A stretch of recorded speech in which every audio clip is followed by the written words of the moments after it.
Well,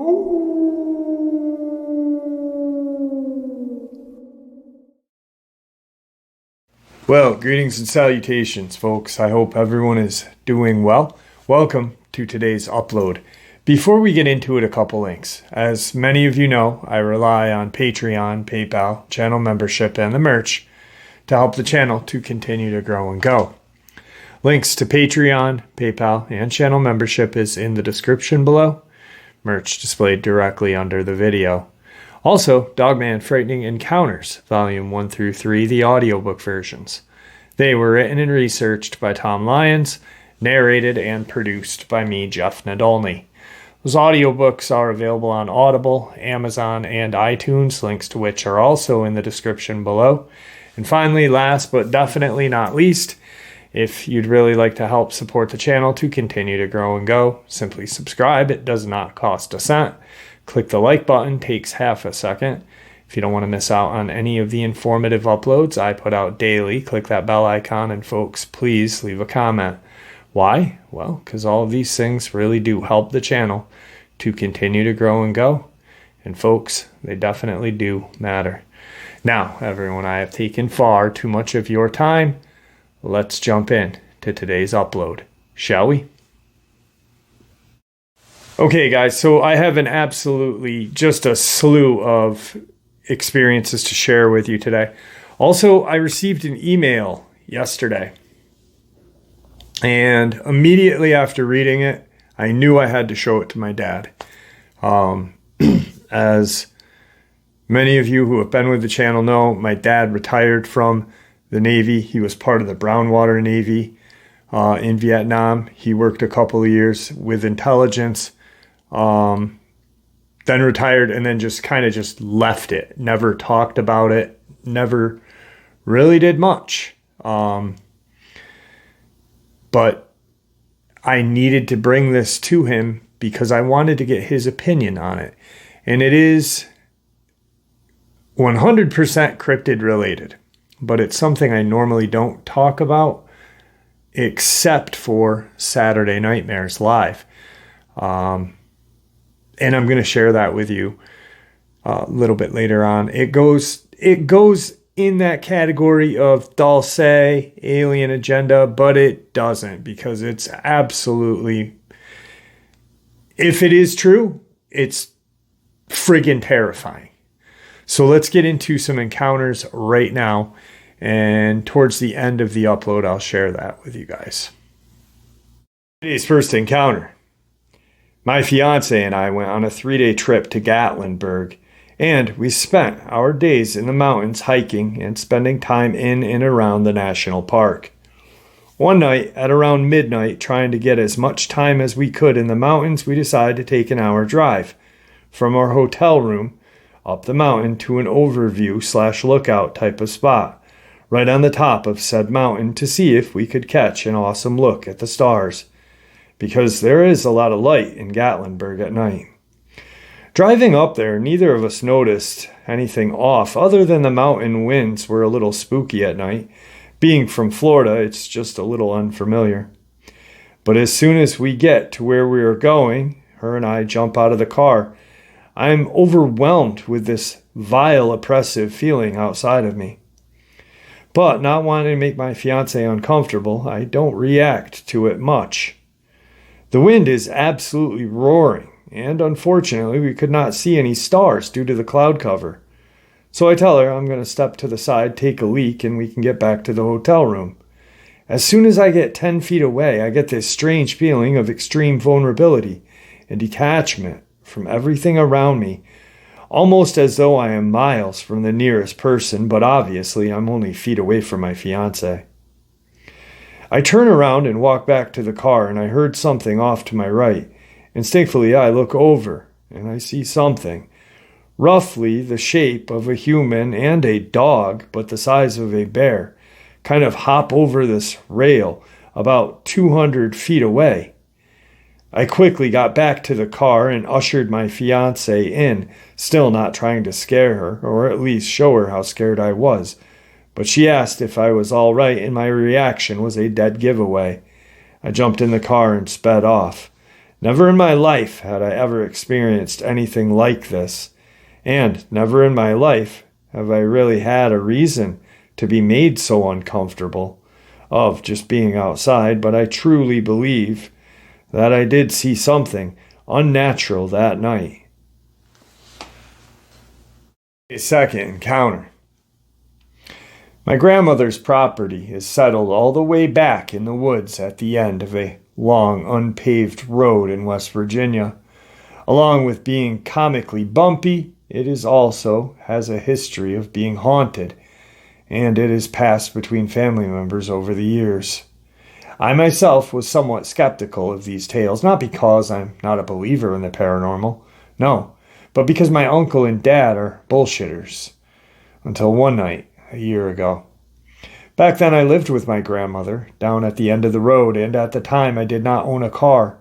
As such, my boyfriend had to walk to my house from the entrance of the road, since his parents did not want to risk damaging their vehicles on the aforementioned bumpy road. Now mind you, this road is a good 20-minute walk from the beginning to the end, completely overgrown with brush and trees, and has a puddle every other step. So more than often, I would meet him halfway and walk him back to the entrance once he went home. That night, when we were walking back to the entrance, I decided to tell him about the property's haunted history. From the silver buried on the four corners of the property to appease a supposed spirit, to the knocking on the corners at the night. I spilled every tale I had ever heard. Now, unlike me, he is genuinely afraid of such tales, as he himself had once had an experience very similar, albeit much more terrifying, to the one I was about ready to have. He warned me not to do one thing: do not whistle at night. Now, a thing to know about me, I'm a habitual whistler, and I tend to do it without even thinking about it. So, of course, on my way back, I began singing a tune. That particular night, it was unusually bright outside for being so late. The sky was still a dull blue, and there was a hardly shadow despite being well past 8:30. I had gotten to the quarter mark of the road, an almost gateway of brush on the small ridge going further in, when I heard something, a yell, that very distinct sound like an old man. Later, once I got home, I had realized there was a word in that yell: help. At the time, I didn't think too much about it, which, yes, was especially dumb of me. I'd love to pull out every excuse under the sun, but I was feeling very stupid that night. Now that I've had time to think about it, I've noted two things. One, there is no possible way there could have been an elderly man on or near our road. My grandmother is the only person that lives at the end of this road. Second, as I mentioned, was the word in the yell, help. My boyfriend, after hearing the experience, said that it was meant to be a lure. For what? Me? Death? All that fun stuff?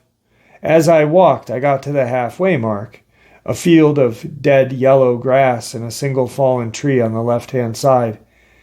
I had seen it 100 times before. I grew up here, and every time I thought, why is that tree still there?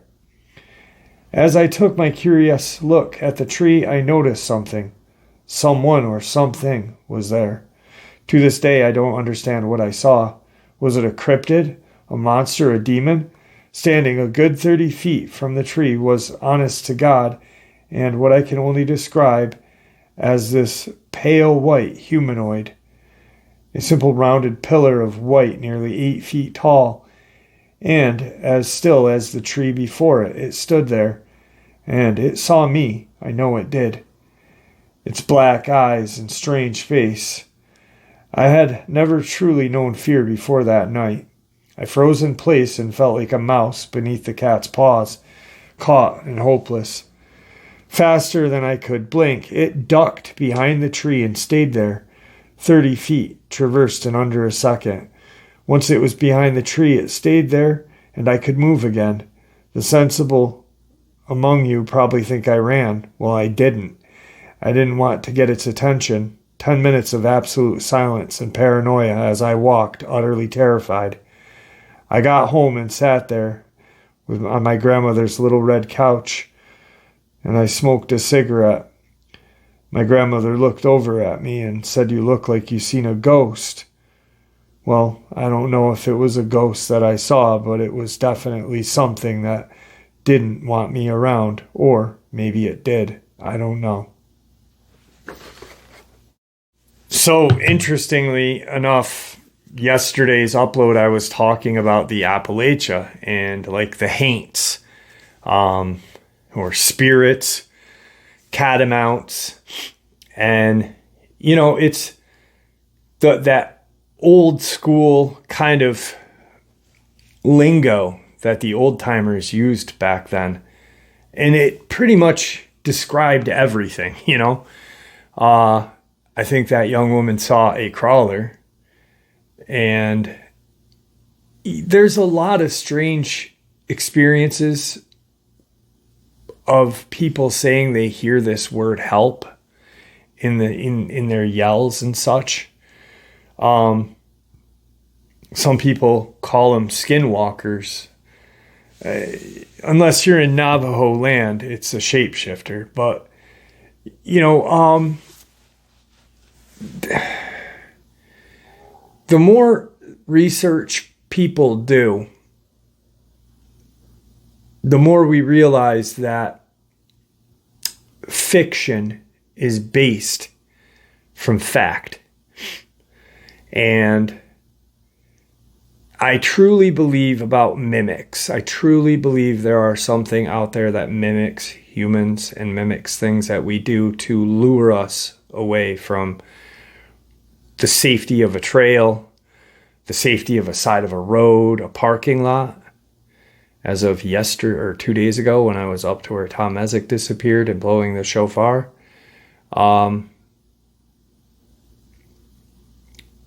people have described like these mimic-like creatures as being able to morph into what we look like. And I know that in the creepypasta world, they're kind of called flesh gates. I just think they're just evil, like a demon. And, or maybe crawlers possess that kind of ability. I don't know. It's just the more you research and the more you hear, the creepier shit gets. And without having an explanation, you know, I could deal with Bigfoot, Dogman. I sort of could deal with crawlers. You know, once I started to think, oh, well, the government/alien agenda created these things as like a security or as some sort of weapon to keep people away from deep underground military base entrances and other things, or abduction tools. But when you think about portals and what's in them and what comes out of them, that's where things mess me up a little bit. Like, that's when I do get a little nervous about being out in the woods. And I'll tell you what, when I do go up where Tom Mezek disappeared, I don't think about Bigfoot or Dogman. I honestly think about portals. I honestly anticipate someday seeing something. Some sort of portal, some sort of wavy kind of whatever, and a creature that I can't explain. And I only hope that when that happens, that I get it on video and I get away. Anyway. Today's third experience. Before I start out, Jeff, I need to remain anonymous. I have a very good job in Kentucky, and I do not need my story getting out to them. I just watched the episode about a man killed in Clay County, Kentucky. I currently live in Harrogate, Tennessee, but lived one summer in Blackie, Kentucky with my parents separated. Blackie is in Letcher County, which isn't far from Clay County. Back in June, a woman was killed by an unknown animal on Doty Creek, just up the road from Blackie. I have an aunt that lived on Doty Creek and spent a lot of time there as a kid. It is a pretty good-sized hollow with big mountains on each side and a creek running right down the middle. There is a healthy population of black bear there, but I did not see a bear attacking someone and dragging them over a bank to a creek and just leaving them there. Usually, if a black bear attacks, it is either to defend its young or to eat. I truly believe that it was a Dogman that attacked her. The summer after my 8th grade year, my mom and I moved to Blackie. My mom's sister and her husband had bought a house down the lane from theirs just to keep the riffraff from living out there. My parents split up. They let my mom and I live there rent-free. The property was on the side of a mountain, so you would drive up a short, steep, curvy one-lane road to get to the homes. My aunt's house was first, and ours was just over a small hill and a curve from theirs. You couldn't see each other's homes from outside. In between the two homes up on the hill, there used to sit an old house. My uncle tore it down and took a dozer and leveled it off to put a play area and a trampoline for my cousins. He built a 4-foot berm on two sides of it to keep the kids from falling down the steep embankment to the lane below. Every morning I would eat breakfast and head down to Blackie to the basketball court. I spent most of my day there and usually would spend the evenings at my best friend's house at the bottom lane that I lived on. I usually didn't leave his house until well after dark. It was always a bit spooky walking up the lane on the side of the mountain at night, but I never really got scared until this happened. I made it to the top of the lane, where up on the hill, the trampoline in the berm was right above me to my left. I got a feeling to stop and look up at the berm, and there it stood, propped against the berm. All I could see was it from waist up. It had its hands on the berm, propped up the way we would if we were leaning on a table with our hands. It looked like a very light gray, almost white wolf, but part of one of its ears was kind of flopped over. It had to be at least 7 to 8 feet tall because the berm only came up to its waist. Remember, the berm itself is 4 feet. I locked eyes with it, and we just stared at each other. It never snarled, nor made a noise. It just looked at me like it was trying to decide what to do next. Suddenly, something told me to run. I went into shock, disbelief, from what I was seeing to pure terror in an instant.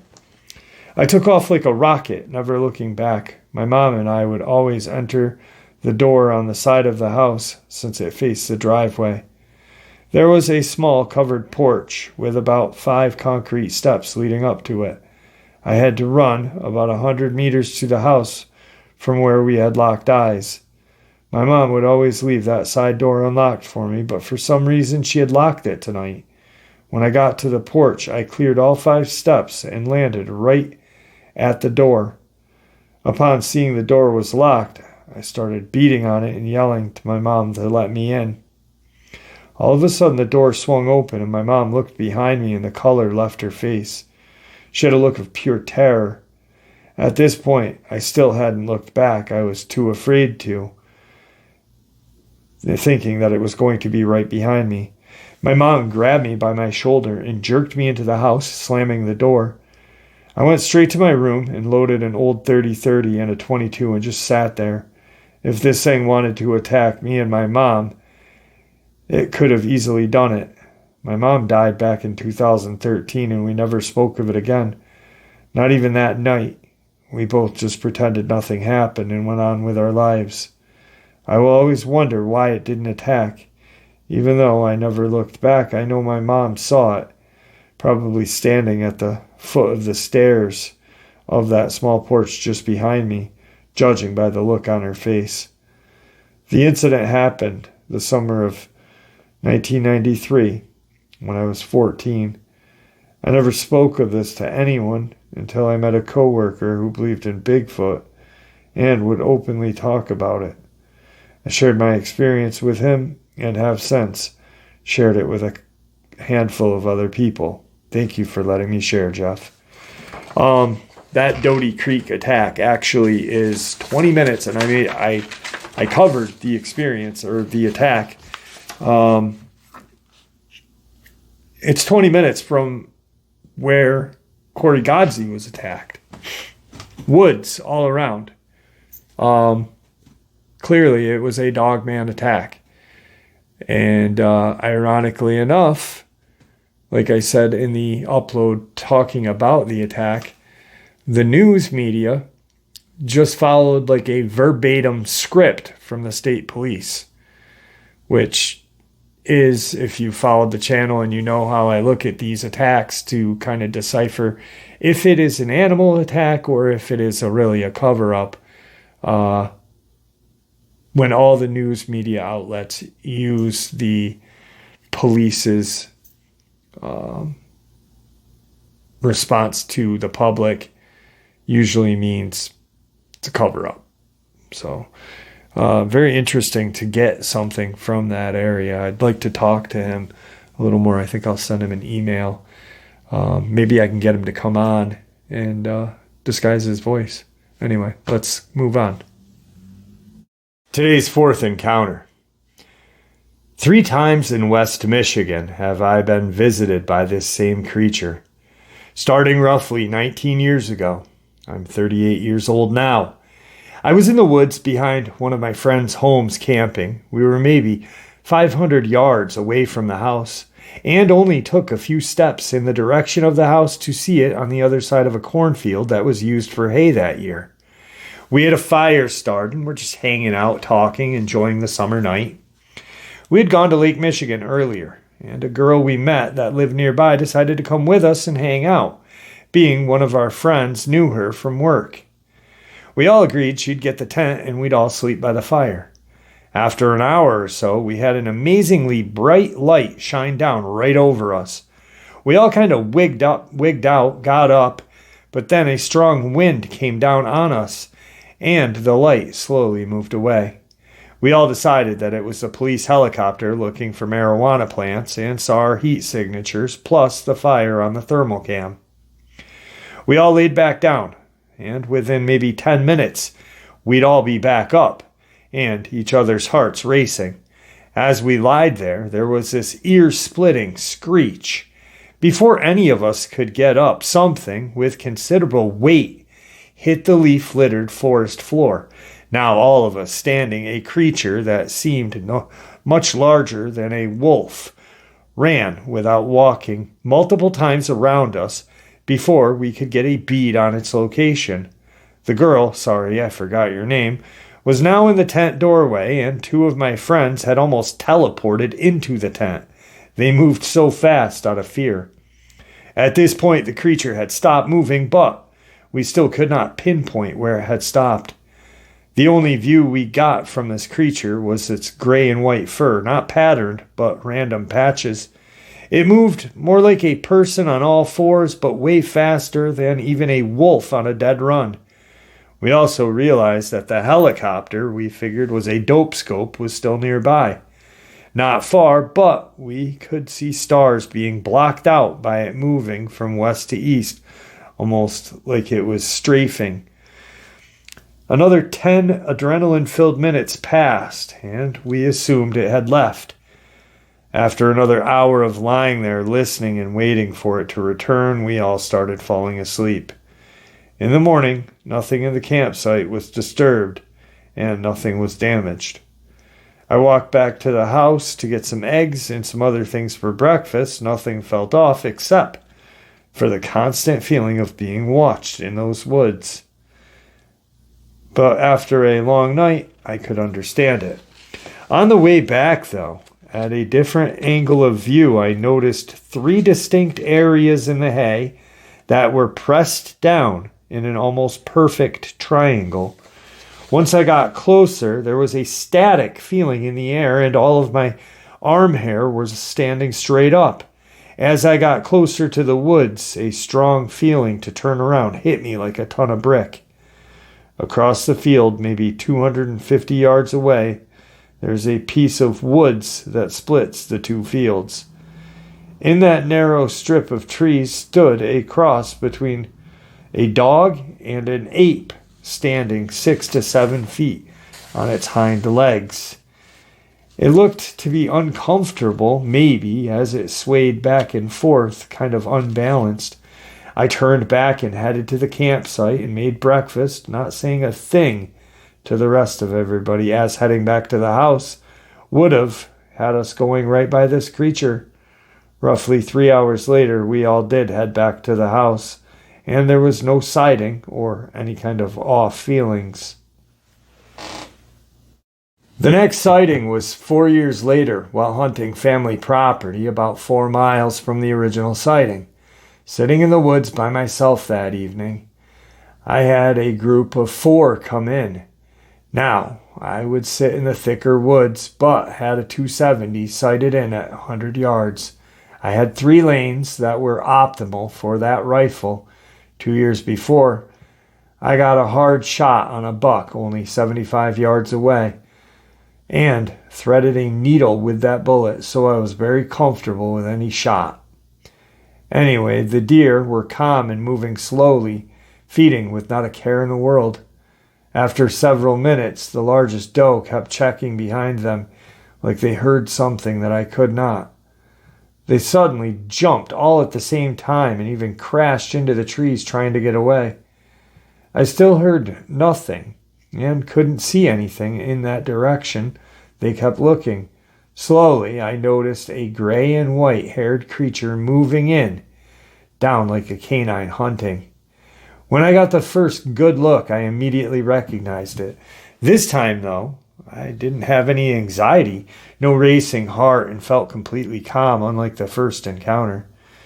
It was not because I had my rifle. As the first encounter, I had a shotgun that I carried to and from the house. It moved through the woods and almost seemed to be avoiding me, but also the feeling it knew I was there. It walked behind the denser underbrush and would almost leap through my shooting lanes. I had to try and stay hidden and not give myself a shot. Not that I was going to, as I had a strong belief that cryptids and paranormal interactions should be viewed and felt as strong actions as the last resort. It only made a very low growl, as it would have been entering the field 75 yards from me. I waited maybe 30 minutes before heading in for the night, as this creature,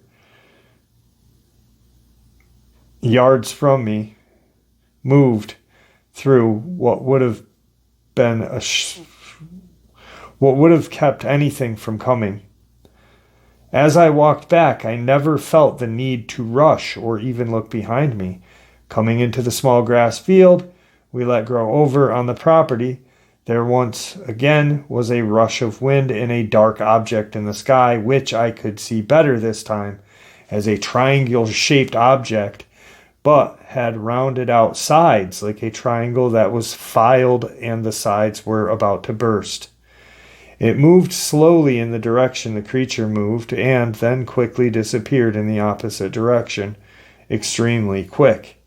The last time I had an interaction with this creature was only 3 years ago, but now 50 to 55 miles south. I was hunting in Allegan State Game Area only a few days into firearm season. Anyone that knows that area during deer season knows it is filled with hunters from all over. I usually would go to a more difficult area, as the city people wanted to hunt 10 feet from their vehicle and not to have to work for their deer.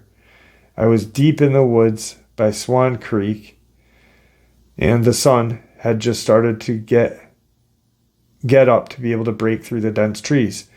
I am used to weird and sometimes unsettling feeling that area gives, but today felt weird. I hadn't seen any other cars on my way to the area, so I felt good about a successful hunt. As minutes went by, I could hear a few deer moving in and was hoping a buck wouldn't be far behind. It was cooler this morning than the last few, and it was easily to see one's breath. I started seeing breath from behind some berry shrubs that I believed to be the deer I had heard and was excited to see them move through. After 10 minutes went by and the breathing kept coming from that same spot, I started thinking maybe there's a buck behind the shrubs and he can smell me or knows something's up. Then the does all booked it through the opening by the shrubs and were full speed through the woods. Shortly behind them was a sight I forgot about, and this time had my heart almost exploding and my anxiety at the max. Without any threat toward me, at least at that moment, my fight or flight was red level and I was panicking about what to do. I'm around 1,000 yards in the dense forest with many hollows and ridges to get to my vehicle and nobody hunting with me to try and get to me. Being the zone I was in, I had my shotgun, but with what I had seen in the past, I wasn't too sure even if I was safe with that. I traveled roughly 150 yards, staying relatively slow, so not to make any noise. As I waited by a tree and was listening, I looked behind me. The wood was dead quiet. No birds, no squirrels running about, no wind. Some would think this was great, cause you can hear everything, but those who spent time in the woods know when an apex animal moves in, either the warning calls go off or it goes silent in the woods. I kept moving at more of an increased pace and kept checking my phone for better service to call my in-laws to head out to my area for assistance. I was maybe 200 yards from my vehicle and I saw what I thought was my true end. On a small mound 75 yards ahead stood a creature on all fours, but this one was different. The fur or hair was brown and black and looked to be bigger, and this time the front half was fully visible and I could see that it was the same kind of beast I had seen before, half wolf, half ape, and I thought this thing is a test tube baby from a mad scientist. It stared directly at me for 5 minutes, and I was sure the other was somewhere close watching. Then a huge gust of air came through the trees, and the creature ran as if it was being hunted itself. I leaned against the tree by me and sighed and felt a huge relief wash over me, almost like a shower of protection. I opened my eyes and looked up, feeling I would see the same thing as before, but there were clouds and open sky. Then the clouds seemed to distort and get morphed, kind of like when glass has a curve or defect and it distorts your view of objects behind it. I know it was another craft flying above the trees, and this time a different one altogether, or a different mechanicalism to hide being it was daylight. Now comes the real fun part. For about 2 years after that, I had almost ghost-like visits from these creatures. This is really the only way to explain it. They both would show up in my woods while collecting firewood or on a walk with my kids. Now, I never got the same feelings I did the other times. I felt like it was a memory playing in my head, except they moved and did things I didn't physically see them do. One day I had my dog with me, which I trained to protect the kids and my wife. He even tried to attack me when my ex took him in the woods on the leash.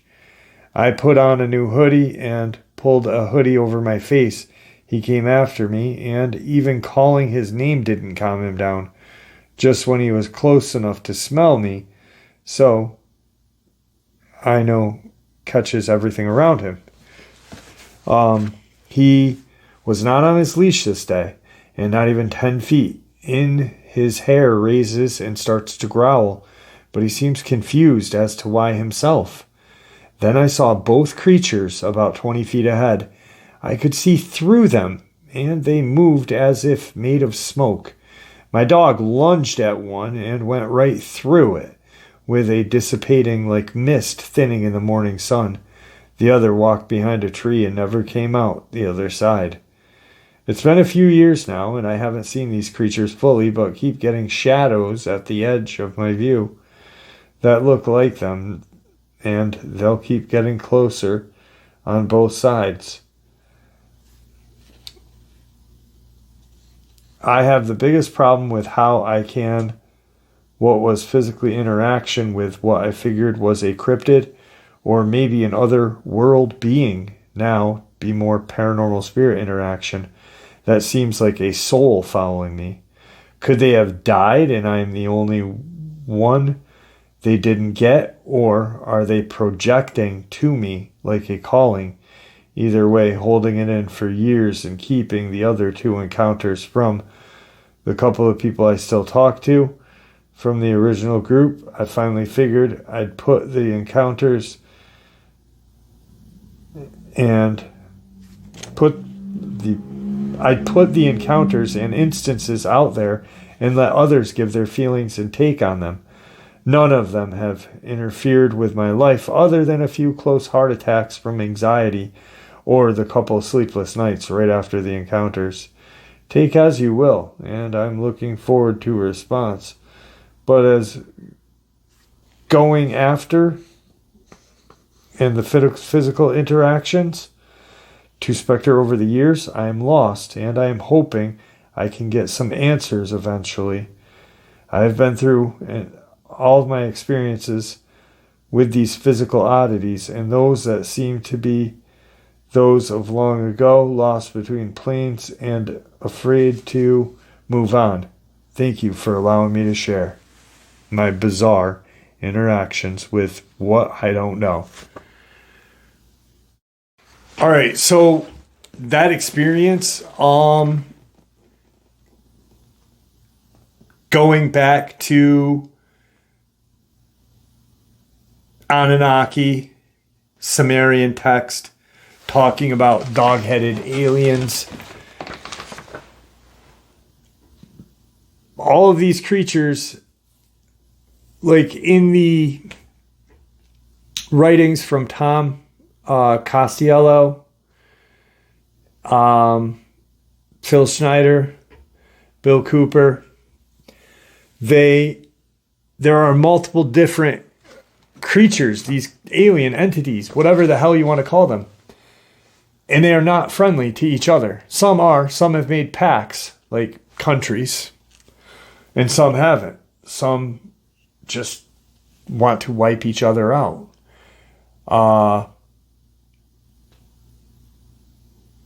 What if, really quick, what if these creatures are these dog-headed alien-like creatures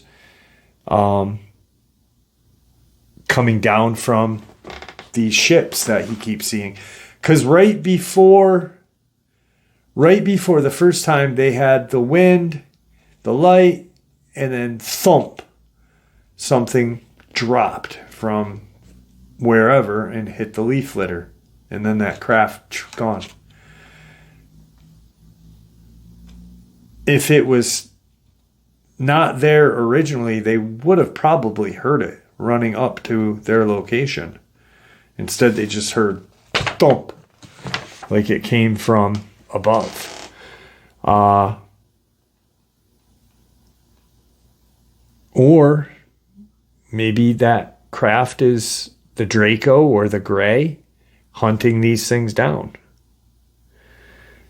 And when they're see-through, like he explained at the end, maybe that's a projection of them to scare him and keep him maybe in check. I don't know. So this information that I'm going to share with you guys came from a lieutenant colonel. And it's the information that I shared with my dad. And after he read this, he shared with me just a couple of things that were actually just as creepy. And I'll get into that right after. The difficulties of American troops during the Vietnam War often were attributed to the skillful tactics of the opponent and the lack of support on the home front. But U.S. forces were hampered by another stealthful enemy in Southeast Asia, vampires. From the beginning, combat in Vietnam's jungles presented new challenges for American troops. The Army, in particular, were trained and equipped for conventional mechanicalized wars such as what they faced in Europe. Vietnam, with its jungle fighting, was a new game. The Viet Cong were masters of guerrilla warfare, during which they would hit troops with surprise attacks and then recede back into the jungle. They also effectively used small villages as bases and caches. In an attempt to turn the tables, the United States Marine Corps developed a Civil Operations and Revolutionary Development Support, or CORDS, program, which assigned small units to patrol the villages. The Marines sought to recruit members of indigenous tribes in the mountainous region of West Vietnam to help them, but the Marines quickly discovered that the tribes were fearful of venturing into certain places because of the presence of Ma, or phantoms. One tribe in particular, the Montagnard, spoke of reanimated corpses that haunted the jungles, drinking the blood and consuming the internal organs of people unlucky enough to cross them paths. United States commanders were quick to dismiss the claims as local superstition. Well, it wasn't superstition at all. Reports of troops encountering with ghouls in the jungle began trickling into the United States command at around 65. At first, the stories involved troops catching glimpses of ghostly figures moving through the jungle. Soldiers who saw these creatures described them as having fangs and black eyes. And then the soldiers began to disappear from their platoon. In one incident, 2 American soldiers rescued one of their comrades from a creature that appeared impervious to bullets. United States commanders initially suspected vampire, as Vietnam was home to 41 species of bat. One person infected in an isolated jungle with no access to the vaccine could quickly spread the affliction throughout the entire community, possibly the entire country. Strangely, though, the undead creatures often appeared in daylight, the feat thought impossible for vampire. One platoon of American troops found an entire village on San Hoi occupied by these creatures despite the daylight hour. The embattled creatures managed to flee into the surrounding jungles. With troop morale plummeting and the Viet Cong making gains, top army brass brought several high-ranking ABC agents to Saigon in the fall of '66 for a consultation. The Army helicoptered the agents out to the village of San Hoi, scene of the daytime battle between United States troops and these ghouls. Once the agents noticed that there's a type of canopy jungle was filtering almost all of the sunlight before it reached the ground. They speculated that this filtering was enabling these creatures to operate in daytime. In a report, President Lyndon B. Johnson, the agents concluded that eliminating the vampires would be virtually impossible in Vietnam's jungle setting. When Johnson read the conclusion, he famously said, "If the jungle's a problem, then let's get rid of the damn jungle." Thus began the infamous Vietnam herbicidal warfare program. The military chose a defoliant known as Agent Orange and sprayed 20 million gallons of it over 6 million acres of the jungle. Once the canopy was denuded, troops went into suspected villages with flamethrowers to exterminate any remaining vampire. The program was successful in clearing several large packs of these creatures from the mountainous regions of Vietnam. However, many American soldiers and their Montagnard allies remained unwilling to go into the jungle villages. As a result, the Marine Corps abandoned the Cord program in '68 and returned to policy almost indigenous from the armies. The Vietnam jungles were left to the Viet Cong, the indigenous tribes, and the vampire. After my dad read that, he had told me, we talked a little bit about what he did and being part of the Brownwater Navy, traveling through these just crazy rivers through Vietnam. He had told me once about firing upon what he thought were Bigfoot, but smaller than a Bigfoot, about a little larger than a human, which would be rock apes. And then, hey bud. And then he had said, after reading this article, he kind of paused and he said, holy shit. One night they were going through, and he said they noticed about 5 or 6 villagers. They weren't Viet Cong, they weren't American, and they weren't our ally in Vietnam. But there was these villagers that were hung from these trees that no human could climb. Like, the branches extended over the water and they were kind of hung by their arms 60 feet or whatever, 70 feet above the floor of the jungle, the water. On these branches that, like, literally no one could hang. They found it impossible because they were like, how the hell did anyone, first and foremost, why would anyone do this? And because they were splayed open and just hanging in these branches, and they couldn't figure out how. And my dad, said, we thought, well, they're small. The Viet Cong are smaller than us. Maybe they shimmied their way up one of these trees and whatnot. And about a week later, they had never forgotten about it. They had gone to somewhere and they met one of these tunnel rat guys who was really small. Probably no bigger than 120 pounds, soaking wet. And they said, hey, can you shimmy one of these trees and crawl out through the branch? And these trees that they had this guy do it in were almost identical to what these villagers were hanging splayed open. And he got like halfway up and the tree snapped, or, the branch snapped, or the branch bent. And, he's like, I can't get up there. He goes, I get like a third of the way up and I'm too heavy.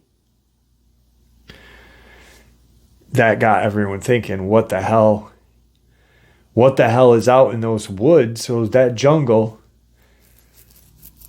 that is capable of doing what we just saw?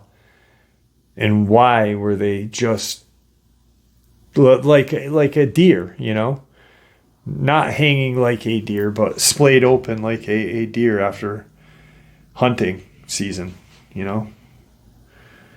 So my dad really said, that shit makes a lot of sense. Print me out a copy of that so I can have it, please. And I said, yeah, immediately. I went home, quickly printed one out for him and brought it back to him. And hopefully the gentleman that shared this, I did email him and I said, listen, my dad really wants to talk to you. Hopefully he sends me an email and he can touch bases with Big Jim, because it'd be some valuable information right there. In tonight's final encounter, my wife and I were driving down a very windy road at around 10 p.m. after dropping a friend off. This is El Dorado County, California. A very wooded area, and properties are spread far apart. This happened during a full moon in February. It was very dark and secluded, but there was the moonlight. While approaching the sharpest turn on the road, I began slowing down to approach the almost 180-degree turn. There were no homes nearby, just a gate entrance to someone's unkept wooded property. I noticed while talking to my wife something moving across the road ahead where the turn was to be made. My first thought was that there is dust from a car that had made the turn ahead of us, but that made no sense because we were the only ones on that road up and back down again. What I saw was upwards to 20 feet, possibly even 30 feet ahead of us. This tall, very skinny, and had this kind of bronze luminescent of its own. I thought it was the dust of my headlights ahead, but it formed into this tall, slender, almost ovular shape as it passed over the road.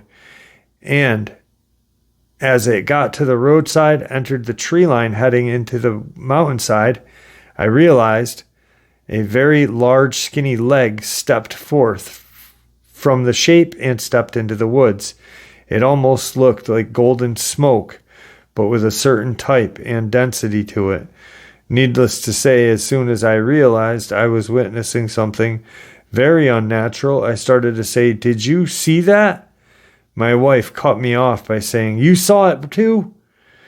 All of my hair stood on end, and I could feel the charge of the air of an intense energy, even with the windows up and the heater on. I became very afraid but kept driving down that mountain because I knew we had both just witnessed something we probably should not have. I pulled off to the side of the road about half a mile away to discuss specifically what we had just seen. Our descriptions match. I pulled off the road about a half a mile away to discuss exactly what we had seen, or specifically what we had seen. Our descriptions matched to a T and had very negative paranormal experience as a teenager. So when she demanded we go back, I was hesitant. But finally, curiosity got the best, and we returned to the place we saw this thing. I'm still not sure if what I saw was a cryptid or an alien or some type of spirit, but I can say it was inhuman, and its sheer size made it frightening. I parked in the road with my headlights shining up the hillside in the direction I was traveling. Nothing was there. We stood in the dark for 15 minutes with the truck off, snapping photos, but captured nothing. I'm very interested to hear anyone's theories. All right, guys, a lot of just crazy, terrifying information. The Vietnam one was, especially with my dad's response to it. The Michigan Dogman, whatever the hell that is, seeing UFOs and such. Just kind of, for me, really made me think of the Anunnaki and the ancient Sumerian text. I hope you guys enjoyed today's upload as much as I enjoyed sharing it with you. I'd like to thank you all for supporting the channel. It is, after all, your support that keeps this channel growing and going, and honestly, what gives people a chance to share their experiences and theories judgment-free, just simply treated with the respect that we all deserve. Thank you. Everyone, please stay safe, happy, healthy, and ever vigilant, keeping an eye on our children, our pets, our family, and friends. These creatures are real. They are out there and dangerous. Share this information with the people you love and care about, and it may just help save their lives someday. Until next time, never stop asking questions, never stop searching for the truth, and God bless.